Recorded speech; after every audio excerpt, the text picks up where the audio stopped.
ونصلي ونسلم على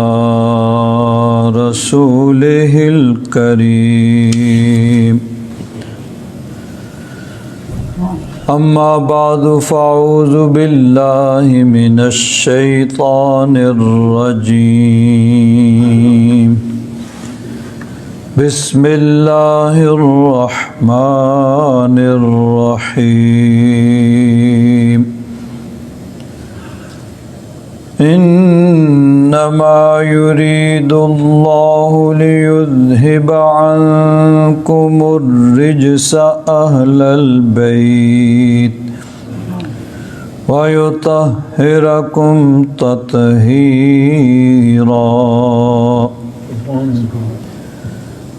آمنت بالله صدق الله مولانا العظيم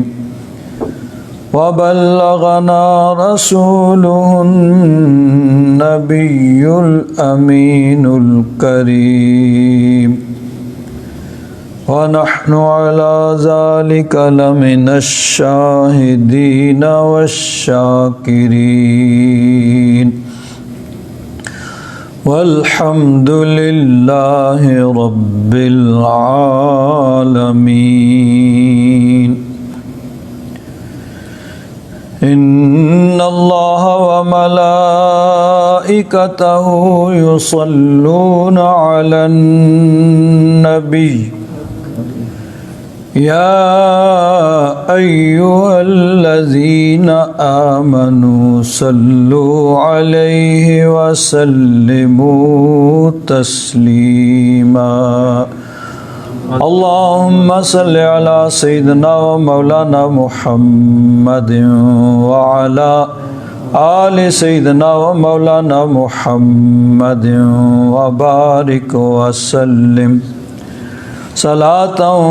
وسلاما عليك يا سيدي يا رسول الله وعلى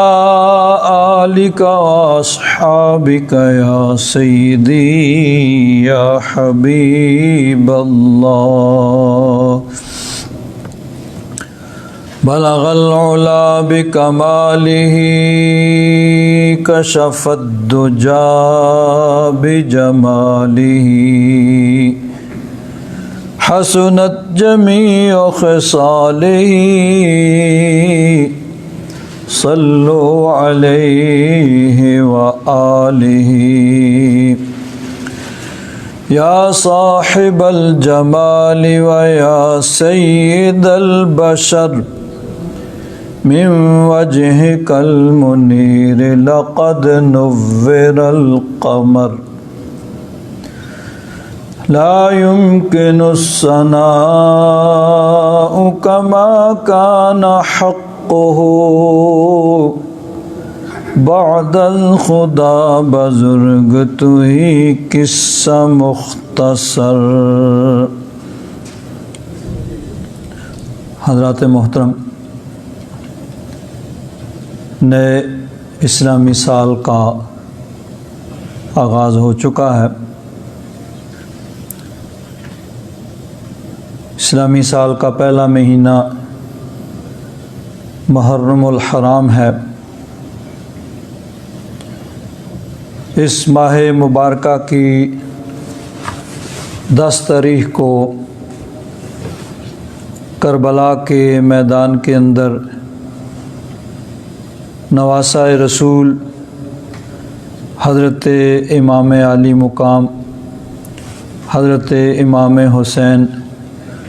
رضی اللہ تعالیٰ عنہ آپ نے دین اسلام کی سربلندی کے لیے، دین اسلام کی حفاظت کے لیے وہ عظیم قربانی پیش کی کہ تاریخ جس کی مثال پیش کرنے سے قاصر ہے۔ چنانچہ اہل محبت کا ہمیشہ سے یہ طریقہ ہے کہ خاص طور پر محرم اور حرام کے ان ایام میں حضرت امام علی مقام رضی اللہ تعالیٰ عنہ آپ کی اس عظیم قربانی کی یاد میں آپ کی بارگاہ میں عقیدت کے پھول پیش کیے جاتے ہیں، اور اہل بیت اطہار کے فضائل و کمالات، ان کی سیرت و کردار کو سنا اور سنایا جاتا ہے۔ حضرت امام علی مقام رضی اللہ تعالیٰ عنہ اور آپ کے رفقاء جو میدان کربلا میں حاضر ہوئے، جنہوں نے میدان کربلا میں اپنی جانوں کے نذرانے پیش کیے، ان کی بارگاہ میں عقیدت کے پھول پیش کیے جاتے ہیں۔ تو اسی مناسبت سے انشاءاللہ آج اور آئندہ جمعوں میں اس موضوع پہ چند باتیں آپ حضرات کے گوش گزار کی جائیں گی۔ وما توفیقی الا باللہ العلی العظیم۔ قرآن مجید فرقان حمید کی آیہ مبارکہ جو آپ حضرات کے سامنے تلاوت کرنے کا شرف حاصل کیا ہے، اللہ تبارک و تعالی ارشاد فرماتا ہے،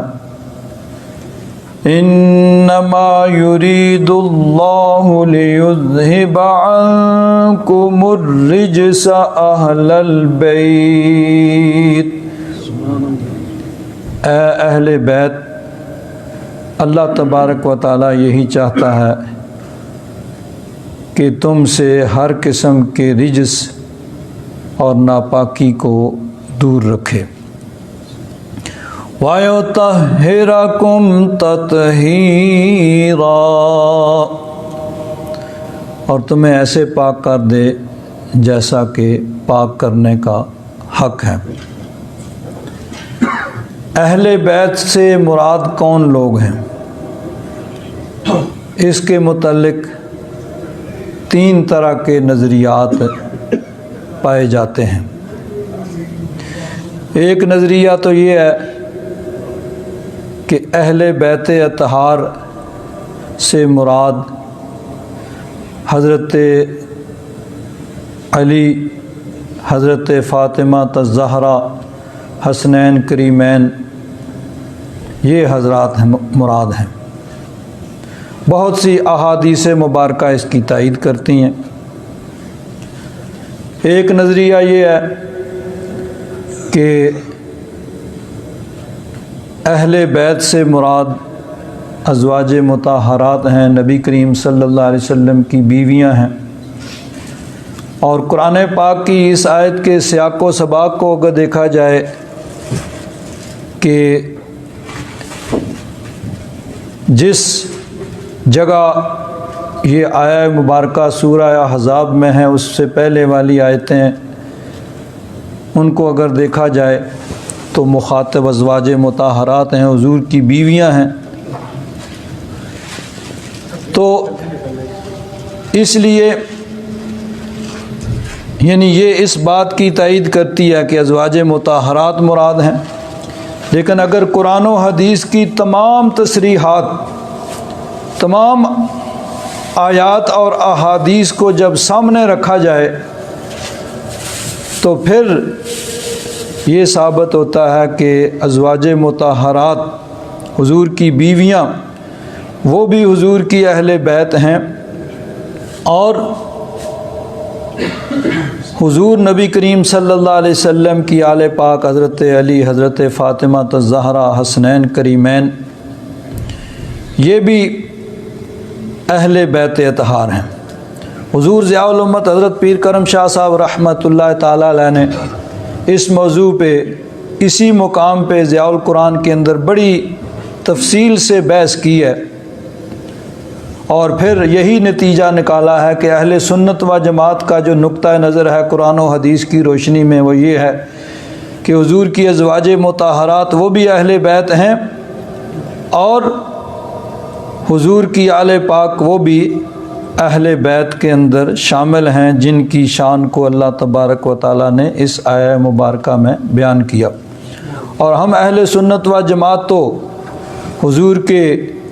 صحابہ کے بھی غلام ہیں، حضور کی آل پاک کے بھی غلام ہیں۔ اعلیٰ حضرت مجدد دین و ملت تاجدار اہل سنت عرض کرتے ہیں، اہل سنت کا ہے بیڑا پار اصحاب حضور، اہل سنت کا ہے بیڑا پار اصحاب حضور، نجم ہے اور نو ہے عطرت رسول اللہ کی،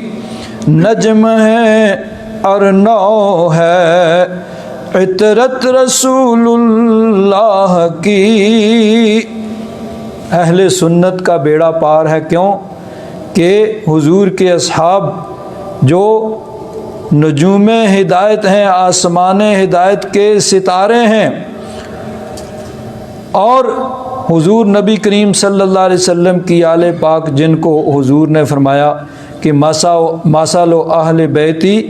کا سفینۃ نوح، میرے اہل بیت کی مثال ایسے ہے جیسے نوح علیہ السلام کی کشتی، فمن راکبہا نجا ومن تخلف عنہا ہلاکا، کہ بچا وہی ہے جو نوح علیہ السلام کی کشتی میں بیٹھ گیا، جو پیچھے رہ گیا وہ سب کے سب ہلاک ہوئے۔ اور فرمایا کہ مثل اصحابی کالنجوم، میرے اصحاب ستاروں کی طرح ہیں، بِأَيِّهِمْ اقتدیتم اہتدیتم، تم جس کو بھی فالو کرو گے، جس کی بھی اتباع کرو گے، تم ہدایت پا جاؤ گے۔ تو اہل سنت و جماعت صحابہ کرام کے بھی محب ہیں اور حضور کی آل پاک کے بھی محب ہیں۔ اس آیہ مبارکہ کے اندر اللہ تبارک و تعالیٰ نے اہل بیت اطہار کی شان کو بیان کیا۔ مولانا حسن رضا خان فاضل بریلوی رضی اللہ تعالیٰ عنہ قرآن پاک کی اس آیہ مبارکہ کا مفہوم ایک شعر کے اندر بیان کرتے ہیں، فرماتے ہیں، ان کی پاکی کا خدائے پاک کرتا ہے بیان، ان کی پاکی کا خدائے پاک کرتا ہے بیان۔ اللہ تبارک و تعالی خود ان کی طہارت اور پاکیزگی کو بیان فرماتا ہے۔ ان کی پاکی کو خدائے پاک کرتا ہے بیان، آیا تطہیر سے ظاہر ہے شان اہل بیت،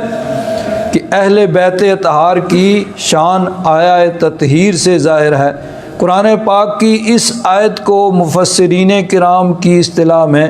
آیا تطہیر کہا جاتا ہے، کہ جس کے اندر اللہ تبارک و تعالیٰ نے نبی کریم صلی اللہ علیہ وسلم کے اہل بیت اطہار کی تطہیر اور ان کی پاکیزگی کو بیان کیا ہے۔ قرآن پاک کی بہت سی آیات مبارکہ ہیں جن کے اندر اہل بیت اطہار کی شان کا بیان ہے۔ چنانچہ مفسرین کرام نے لکھا ہے کہ ایک مرتبہ نبی کریم صلی اللہ علیہ وسلم کے پاس نجران کے علاقے سے 12 عیسائی آئے اور آ کر حضرت عیسیٰ علیہ السلام کے بارے میں مناظرہ کرنے لگے۔ کہنے لگے، آپ حضرت عیسیٰ علیہ السلام کو کیا کہتے ہیں؟ آپ نے فرمایا، حضرت عیسیٰ علیہ السلام اللہ کے بندے ہیں، اللہ کی مخلوق ہیں، اللہ کے نبی اور رسول ہیں۔ ہوا عبد اللہ و رسولہ، وہ اللہ کے بندے ہیں، اللہ کے رسول ہیں۔ عیسائیوں نے کہا کہ ہوا ابن اللہ، وہ اللہ کے بیٹے ہیں۔ نبی کریم صلی اللہ علیہ وسلم نے فرمایا، سبحانہ ان یکون لہ ولد، اللہ تبارک و تعالیٰ اس سے پاک ہے کہ اس کی کوئی اولاد ہو۔ قل هو اللہ احد اللہ الصمد، محبوب فرما دو کہ اللہ تبارک و تعالیٰ وحدہ لا شریک ہے اور وہ بے نیاز ہے۔ لم یلد ولم یولد، نہ وہ کسی سے پیدا ہوا اور نہ اس سے کوئی پیدا ہوا۔ وَلَمْ يَكُنْ لَهُ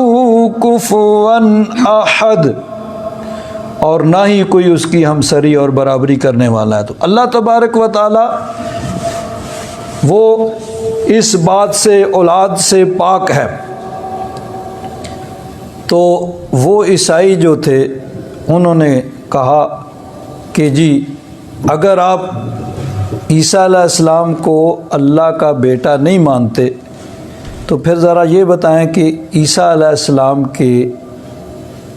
باپ کا نام کیا ہے؟ عیسیٰ علیہ السلام کی والدہ تو مشہور ہیں، سب جانتے ہیں، قرآن پاک میں بھی ہے، سب کتابوں میں کہ حضرت مریم کے بیٹے ہیں۔ انہوں نے کہا کہ آپ عیسیٰ علیہ السلام کے باپ کا نام ذرا بتائیے۔ نبی کریم صلی اللہ علیہ وسلم نے قرآن پاک کی یہ آیہ مبارکہ، اللہ تبارک و تعالی ارشاد فرماتا ہے ان مثل عیسیٰ عند اللہ کمثل آدم خلقه من تراب ثم قال له كن فيكون الحق من ربك فلا تكن من الممترین۔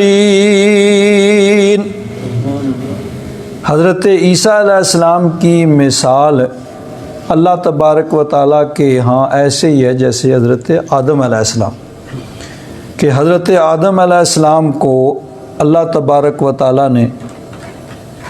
ان کا خاکی پتلا مٹی سے تیار کیا، ثم قال له کن فیکون، پھر فرمایا ہو جا تو ہو گئے، وہ زندہ انسان بن گئے۔ تو نبی کریم صلی اللہ علیہ وسلم نے ان سے فرمایا بھائی عیسیٰ علیہ السلام کو اللہ تبارک و تعالیٰ نے اپنی قدرت کاملہ سے بغیر باپ کے پیدا کیا۔ انہوں نے کہا جی یہ کیسے ہو سکتا ہے؟ آپ نے کوئی دیکھا کوئی انسان بغیر باپ کے پیدا ہوا؟ نبی کریم صلی اللہ علیہ وسلم نے فرمایا بھائی دیکھو، اگر عیسیٰ علیہ السلام کے ابن اللہ ہونے کی، اللہ کا بیٹا ہونے کی یہی دلیل ہے کہ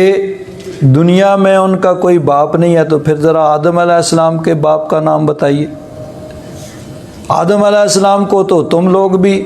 ابن اللہ نہیں مانتے، اللہ کا بیٹا نہیں مانتے، تو عیسیٰ علیہ السلام کے اگر ابن اللہ ہونے کی دلیل تمہارے نزدیک یہی ہے کہ دنیا میں ان کا کوئی باپ نہیں ہے، تو پھر آدم علیہ السلام کو بھی اللہ کا بیٹا مانو، ان کو کیوں نہیں اللہ کا بیٹا مانتے؟ اب عیسائی جو ہیں وہ لاجواب ہو گئے، خاموش ہو گئے۔ گویا کہ فرمایا کہ ابھی تو میں نے صرف تم سے یہ پوچھا ہے کہ عیسیٰ آدم علیہ السلام کے باپ کا نام ذرا بتاؤ، ابھی تو میں نے تم سے آدم علیہ السلام کی والدہ کا نام بھی پوچھنا ہے، تم تو پہلے ہی خاموش ہو گئے۔ عیسیٰ علیہ السلام کی والدہ تو ہے نا، لیکن حضرت آدم علیہ السلام کی تو نہ ماں ہے نہ باپ ہے، تو جب جو بغیر ماں باپ کے اللہ تبارک و تعالیٰ کی قدرت کاملہ سے اگر پیدا ہوا تو اس کو تم ابن اللہ نہیں کہتے، اللہ کا بیٹا نہیں کہتے، تو اگر عیسیٰ علیہ السلام بغیر باپ کے رب کی قدرت کاملہ سے پیدا ہوئے ہیں تو ان کو تم کیوں ابن اللہ کہتے ہیں؟ عیسائی جو ہیں وہ لاجواب ہو گئے۔ اب چاہیے تو یہ تھا کہ وہ مان جاتے، لیکن انہوں نے کٹ حجتی شروع کر دی۔ جب انہوں نے خواہ مخواہ کی بحث شروع کی، اللہ تبارک و تعالیٰ نے ارشاد فرمایا ان مثل عیسیٰ عند اللہ کمثل آدم خلقه من تراب ثم قال له كن فيكون الحق من ربك فلا تكن من الممترين فمن حاجك فيه من بعد ما جاءك من الحق، محبوب حق آ جانے کے بعد بھی اگر کوئی تم سے اس بارے میں جھگڑے کہ بات چیت میں وہ لاجواب ہو گئے، ان کو ماننا چاہیے تھا، اس کے باوجود وہ کٹ و جتی کر رہے ہیں اور مان نہیں رہے، فَمَنْ حَاجَّكَ فِيهِ مِنْ بَعْدِ مَا جَاءَكَ مِنَ الْحَقِّ فَقُلْ، محبوب پھر ان سے کہو فَقُلْ تَعَالَوْا نَدْعُ أَبْنَاءَنَا وَأَبْنَاءَكُمْ وَنِسَاءَنَا وَنِسَاءَكُمْ وَأَنفُسَنَا وَأَنفُسَكُمْ ثُمَّ نَبْتَهِلْ فَنَجْعَلْ لَعْنَةَ اللَّهِ عَلَى الْكَاذِبِينَ۔ محبوب ان سے کہو پھر اگر وہ مناظرے میں لاجواب ہونے کے بعد بھی کٹ و جتی کرتے ہیں، خواہ مخواہ کی بحث کرتے ہیں، تو پھر ان سے کہو اچھا آ جاؤ تم بھی اپنی خود بھی آ جاؤ، اپنی اولاد کو لے آؤ، اپنے بیٹوں کو بیٹیوں کو لے آؤ، اور پھر ہم اللہ کی بارگاہ میں عرض کرتے ہیں کہ یا مولا جو جھوٹا ہے وہ ذلیل و رسوا ہو، تباہ و برباد ہو، اور جو سچا ہے وہ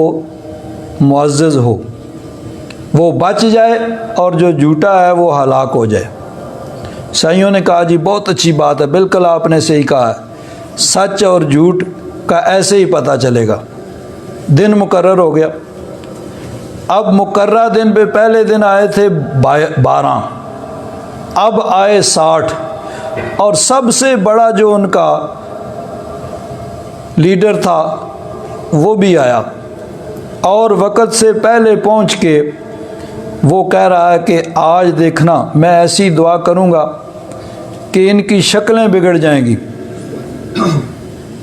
اور اس کے ماننے والے کہہ رہے ہیں جی کیا بات ہے، آپ تو مستجاب الدعوات ہیں، جیسے آپ کہہ رہے ہیں ویسے ہی ہوگا۔ ادھر سے نبی کریم صلی اللہ علیہ وسلم تشریف لاتے ہیں۔ نبی کریم صلی اللہ علیہ وسلم کس شان سے آتے ہیں؟ ساتھ میں حضرت علی ہیں کرم اللہ تعالی وجہ الکریم، پیچھے پیچھے حضرت فاطمہ الزہرا طیبہ طاہرہ رضی اللہ تعالیٰ عنہ چادر تطہیر اوڑھ کے آ رہی ہیں۔ نبی کریم صلی اللہ علیہ وسلم نے حضرت امام حسین کو گود میں اٹھایا ہوا ہے، اور حضرت امام حسن کو انگلی پکڑ کے ساتھ چلا رہے ہیں، اس شان سے آتے ہیں۔ 5 تن پاک کا قافلہ ادھر سے آ رہا ہے، حضرت امام حسین کو گود میں اٹھایا ہوا ہے، حضرت امام حسن ساتھ ساتھ چل رہے ہیں انگلی پکڑ کے، پیچھے حضرت علی کرم اللہ تعالی وجہ الکریم ہے، اور اس کے پیچھے حضرت فاطمہ الزہرا چادر تطہیر اوڑھ کے آ رہی ہیں۔ جب اس عیسائی پادری جو سب سے بڑا ان کا پوپ تھا، اس نے یہ 5 تن پاک کا قافلہ دیکھا تو دیکھتے ہی پکار اٹھا، لا تبالوا فتہلکوا، اے عیسائیو آج تم مباہلہ نہ کرنا ورنہ ہلاک ہو جاؤ گے۔ جو اس کے پاس بیٹھے ہوئے تھے حیران رہ گئے کہ ابھی آپ کیا کہہ رہے تھے اور ابھی کیا کہہ رہے ہیں؟ ابھی تو آپ کہہ رہے تھے کہ میں ایسی دعا کروں گا کہ ان کی نسلیں بگڑ جائیں گی، ان کی شکلیں جو ہیں بگڑ جائیں گی، اور آپ کہتے ہیں کہ مباہلہ نہ کرنا ہلاک ہو جاؤ گے۔ تو کیا ہو گیا؟ اس نے کہا پہلے جو میں کہہ رہا تھا اس لیے کہ یہ نورانی چہرے میں نے دیکھے نہیں تھے۔ سبحان اللہ۔ جو میں کہہ رہا تھا وہ بن دیکھے کہہ رہا تھا کہ یہ نورانی چہرے میں نے دیکھے نہیں تھے۔ اب ان کے دیکھنے کے بعد مجھے یقین ہو گیا ہے کہ اگر یہ دعا کریں تو ان کی دعا سے پہاڑ بھی اپنی جگہ سے ہل جائے، تو اس لیے تم ان سے مبالغہ نہ کرنا ورنہ ہلاک ہو جاؤ گے، تباہ ہو جاؤ گے، برباد ہو جاؤ گے۔ تو چنانچہ انہوں نے پھر جزیہ دینا قبول کر لیا کہ ہم جزیہ دیں گے، آپ کی رعایا بن کے رہیں گے، لیکن آپ سے بحث مباحثہ مناظرہ مبالغہ نہیں کرتے۔ اللہ تبارک و تعالیٰ نے قرآن پاک میں اس واقعہ کو بیان فرمایا، فَمَنْ حَاجَّكَ فِيهِ مِن بَعْدِ مَا جَاءَكَ مِنَ الْحَقِّ فَقُلْ تَعَالَوْا نَدْعُ أَبْنَاءَنَا وَأَبْنَاءَكُمْ وَنِسَاءَنَا وَنِسَاءَكُمْ وَأَنفُسَنَا وَأَنفُسَكُمْ ثُمَّ نَبْتَهِلْ فَنَجْعَلْ لَعْنَتَ اللَّهِ عَلَى الْكَاذِبِينَ۔ تو انہوں نے پھر مبالغہ نہ کیا بلکہ جزیہ دے کر رعایا بن کر رہنا قبول کر لیا۔ اللہ تبارک و تعالیٰ نے اپنے محبوب کی اہل بیت اطہار کی شان کو ان آیات مبارکہ میں بیان فرمایا، جس کا اعتراف دشمنوں نے بھی کیا۔ اب یہاں پہ ایک دو سوال پیدا ہوتے ہیں، بعض لوگ اس میں کچھ اس طرح کے سوالات پیدا کرتے ہیں کہ اللہ تبارک و تعالیٰ نے جب کہا کہ اپنے بیٹوں اور بیٹیوں کو لے آؤ، تو ظاہر بات ہے اس وقت حضور کے صاحبزادے جو تھے ان کا انتقال ہو چکا تھا، بچپن میں حضور کے صاحبزادے انتقال ہوئے، تو اپنے بیٹے کے طور پر اپنے داماد کو نبی کریم صلی اللہ علیہ وسلم حضرت علی کرم اللہ تعالی وجہ الکریم کو لے کے گئے۔ اللہ تبارک و تعالیٰ نے نساء فرمایا بیٹیوں کو لاؤ، تو نبی کریم صلی اللہ علیہ وسلم صرف ایک بیٹی حضرت فاطمہ الزہرا کو لے کر گئے۔ بعض لوگ اس سے یہ نتیجہ نکالتے ہیں کہ حضور کی ایک ہی بیٹی تھی، اگر 4 بیٹیاں ہوتی تو حضور باقیوں کو بھی ساتھ لے کے جاتے۔ اصل یہ ہے احادیث مبارکہ تاریخ اس پہ متفق ہے کہ جس وقت یہ مبالغہ ہوا اس وقت حضور کی باقی 3 بیٹیاں انتقال فرما چکی تھیں۔ حضور کے بیٹے جو تھے بچپن میں ان کا انتقال ہو چکا تھا، اور حضور کی 3 بیٹیاں بھی حضور کی ظاہری حیات مبارکہ میں ان کا انتقال ہوا۔ صرف حضرت فاطمہ الزہرا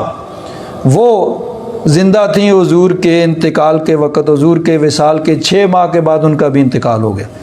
تو حضور کی باقی 3 بیٹیاں جب اس سے پہلے انتقال فرما چکی تھی تو پھر ان کو لے کے جانے کا کیا مقصد، کیا مطلب؟ وہ تو دنیا میں تھی ہی نہیں، وہ رخصت ہو چکی تھی۔ ایک اور سوال کیا جاتا ہے کہ جی مبالغہ کے لیے حضور حضرت علی کو حضرت فاطمہ الزہرا حسنین کریمین کو لے کے گئے، تو حضرت صدیق اکبر کو کیوں نہیں لے کے گئے، حضرت فاروق اعظم کو کیوں نہیں لے کے گئے، حضرت عثمان غنی کو کیوں نہیں لے کر گئے؟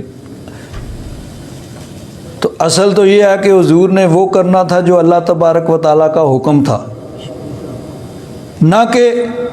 کسی دوسرے کی اعتراض کو دیکھنا تھا بھائی اس نے کیا اعتراض کرنا ہے۔ نہیں، حکم جب اللہ تبارک و تعالیٰ کا یہ تھا کہ اپنے بیٹوں بیٹیوں کو لے کے آؤ، تو حضور اپنے داماد اپنی بیٹی کو اور اپنے نواسوں کو لے کے گئے۔ اور ویسے بھی اگر دنیاوی اعتبار سے دیکھا جائے تو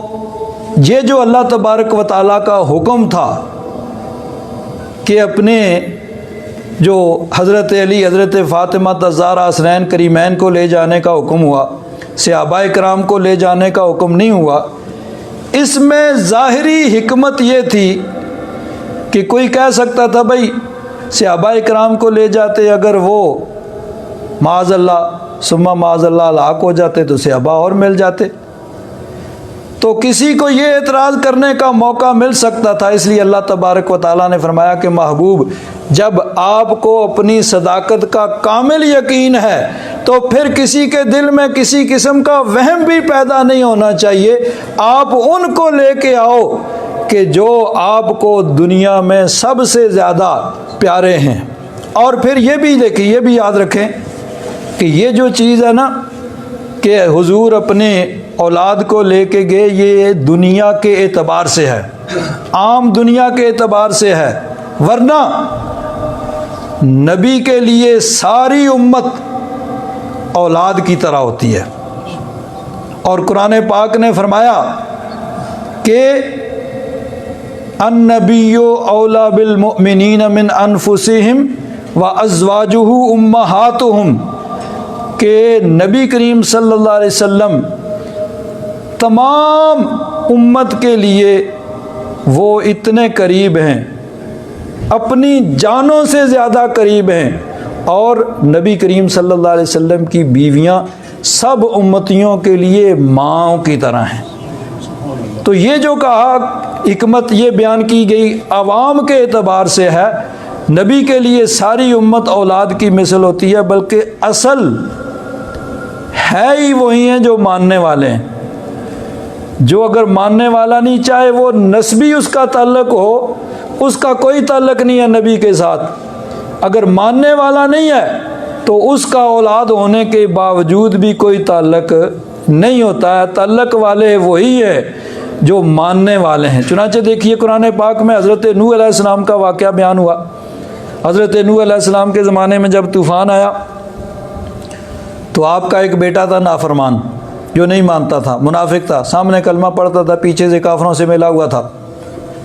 حضرت نوح علیہ السلام کا جب اللہ کا حکم آیا، آپ نے سب ماننے والوں کو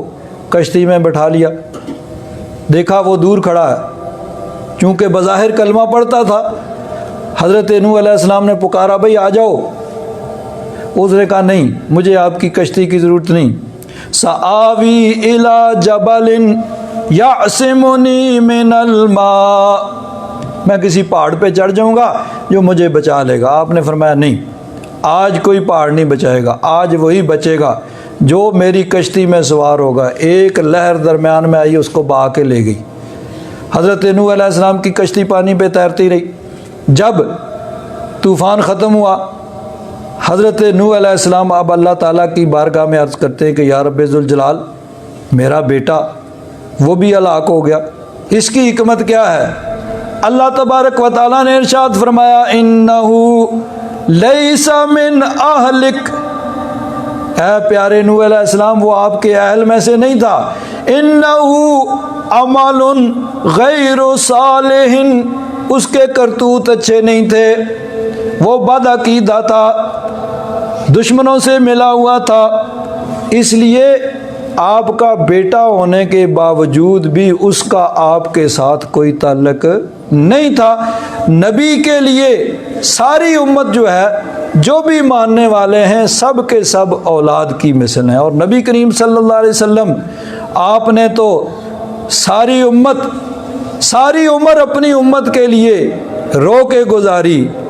دنوں کو رو کے غاروں میں جا جا کے، عرش پہ جا کے، اور قبر انور میں، ہر جگہ پہ اپنی اس امت کو یاد کیا۔ تو حضور نبی کریم صلی اللہ علیہ وسلم کو جو حکم رب کی طرف سے ملا تھا، حضور نے وہی کچھ کرنا تھا، نہ کہ کسی کے خیال کی پیروی کرنی تھی۔ اللہ تبارک و تعالیٰ کا حکم تھا، اللہ تبارک و تعالیٰ کے حکم کے مطابق حضور ان کو لے کے گئے جن کو رب تبارک و تعالیٰ نے لے جانے کا حکم دیا تھا۔ تو بہرحال اس آیہ مبارکہ میں بھی اہل بیت اطہار کی شان کو اللہ تبارک و تعالیٰ نے بیان فرمایا۔ بہت سی احادیث مبارکہ بھی ہیں، ایک چھوٹی سی حدیث پاک بیان کر کے ختم کروں گا انشاءاللہ، باقی جو ہے پھر وہ آئندہ جمعوں میں بیان کیا جائے گا۔ ایک دفعہ نبی کریم صلی اللہ علیہ وسلم نے حضرت امام حسن اور حضرت امام حسین کا ہاتھ پکڑا ہوا ہے، ایک ہاتھ میں حضرت امام حسن کا ہاتھ ہے، ایک ہاتھ میں حضرت امام حسین کا ہاتھ ہے۔ تو دونوں کے ہاتھ پکڑ کے ارشاد فرمایا من احبنی و احب ہذین، جس نے مجھ سے محبت کی اور ان دونوں سے حسنین کریمین سے وَأَبَاهُمَا وَأُمَّهُمَا ان کے باپ حضرت علی سے محبت رکھی، ان کی ماں حضرت فاطمہ الزہرا ان کی عقیدت اپنے دل کے اندر رکھی۔ کان معی فی درجتی یوم القیامہ، کل قیامت کے دن وہ میرے ساتھ جنت کے اندر میرے درجے میں ہوگا۔ اللہ تبارک و تعالیٰ اس کو وہاں بھی یہ شان عطا فرمائے گا کہ اس کو وہاں پہ خدام کی حیثیت سے حضور کی معیت حاصل ہوگی۔ مولانا حسن رضا خان فاضل بریلوی رضی اللہ تعالیٰ عنہ اسی چیز کو بیان کرتے ہیں، فرماتے ہیں